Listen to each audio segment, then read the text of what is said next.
So I'm going to remove the filter and I'm going to get all the water out of the sump area just using a turkey baster.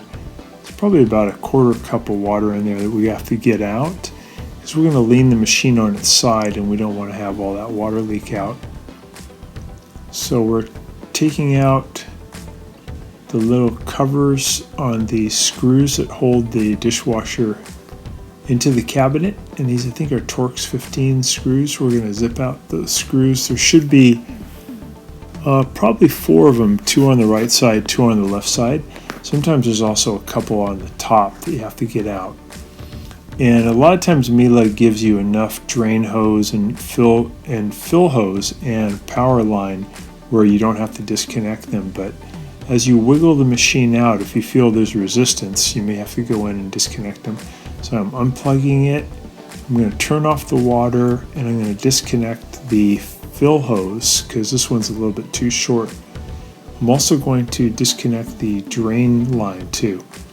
I'm using a Torx 15 screwdriver to take out these 2 screws here on the bottom panel.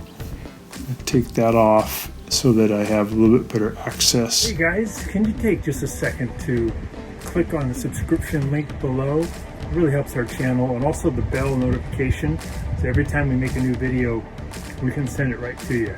We make a new video about once every week. Really appreciate that, and if you give us a thumbs up, it'd be great. Thank you. To taking off the bottom panel. This is just we call it kick panel. Disconnecting the drain hose here at the garbage disposal, and I'll have a little container to catch some of the water that's going to come out of that hose. There we go. So I'm disconnecting I have the water turned off, and now I'm disconnecting the fill hose. I have to sped up a little bit. And now I can get the dishwasher out further and lay it on its left side. Then I'm going to take the bottom panel off by removing 4 Torx, I think they're Torx 15 screws. There's 2 here at the bottom. Well, here in the front, I'm going to pull these things out. These are the things that hold on to the kick panel or the toe kick panel. I'm going to take out that Torx 15, take out one here, and I'm going to loosen a couple of little ones here in the front too. I don't have to take them out, I just want to loosen them up a few turns. I'll loosen these 2. Now I can get the bottom panel off, wiggle that out of there. We get the bottom panel off, we can get to all the components. This is the flood switch, and this is the circulation motor. It's the heater element. This is the blower that blows all the steam out during the drying cycle. It goes out this, comes out right here. Kind of fun to know what these things are. Here's the fill valve right here. And usually on a lot of models this is located under the sink. On this model it's located as part of the dishwasher.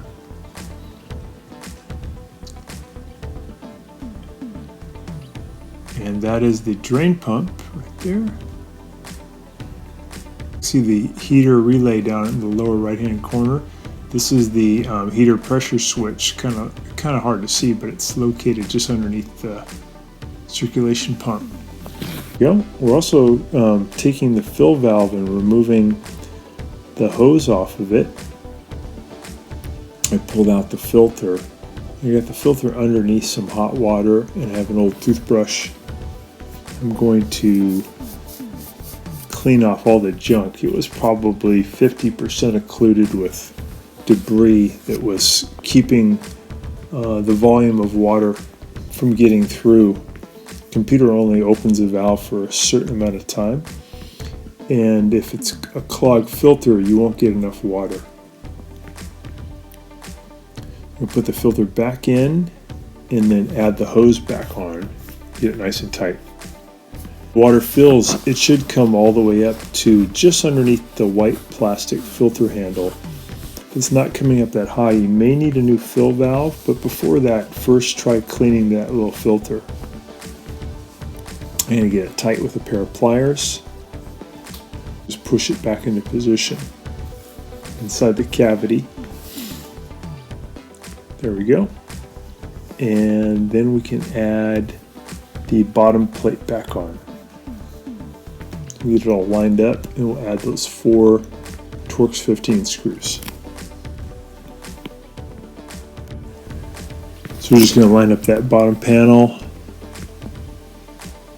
and add those 4 screws back in, and then have to tighten a couple of the little screws near the middle.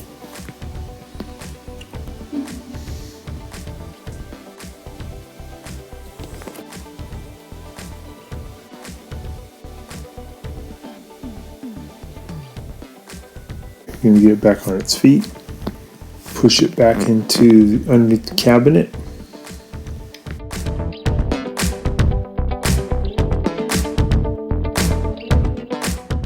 Fill line and turn it back on, plug it back in.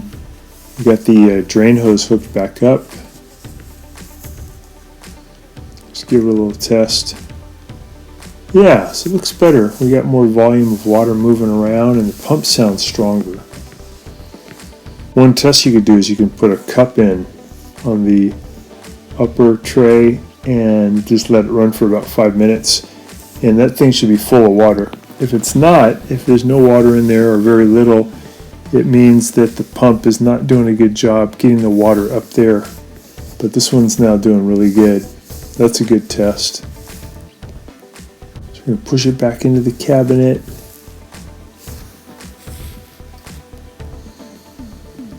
I'm going to tighten up those screws that are holding it in.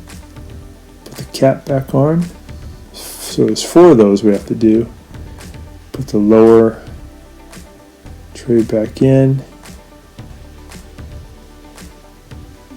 And I'm going to take this drain hose, I'm going to pull it more of it underneath the sink.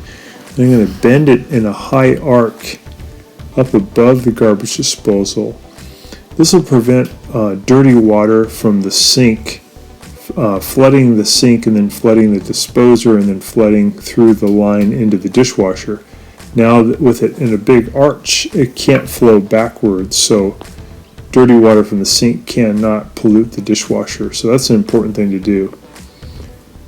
So I'm going to turn these feet to my left, and that's going to raise the dishwasher up higher up into the cabinet. I'll go ahead and put the toe kick panel back in, add those screws.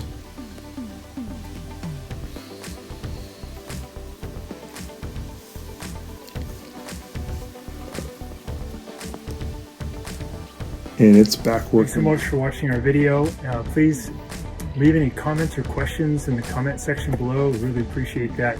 We have a really nice video coming up for you right here that I think you'll enjoy. Very similar, dealing with appliance repair. So thanks again for watching our video.